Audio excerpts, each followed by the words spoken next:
he has so many previous commitments already that we are looking at several years down the line.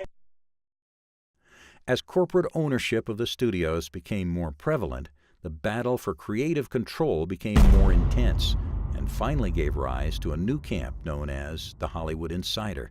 The term Hollywood Insider refers to a small group of people who occupy the most important or most powerful positions in Hollywood. But the main focus of it is on the studio executives, the top studio executives at the major studio distributors. That's the real core of the Hollywood Control Group or the Hollywood Insiders. People who, for one reason or another by circumstance, have either bullied their way or earned their way into positions such that they can be very intimidating to people who are on the outside. A Hollywood insider is any person who is a major star, director, writer, producer, powerful agent, personal manager, attorney, or a member of what could be called traditional management. The term traditional management originates from the idea that certain management teams consist of a preponderance of executives that are related to the original movie moguls, their families, and/or close associates. Traditional management is another one of those terms that's related to Hollywood Insider, Hollywood Control Group, Hollywood Establishment, but it's sort of, by choice of words, it sort of implies, well, there's a long-standing traditional group of people who run Hollywood and control basically which films are produced and released by the major studio distributors, which are in turn the films seen by most people in the U.S. and around the world. Thus, to understand how traditional management has been able to win the creative control battle against the money men, we have to look at a tactic known as the mass exodus.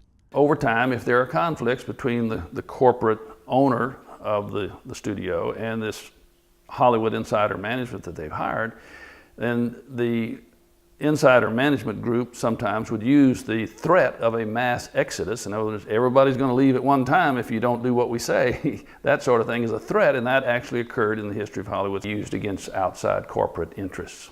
For instance, when Transamerica Corporation bought United Artists, Arthur Krim, Mike Medavoy, and other executives left and formed Orion Pictures.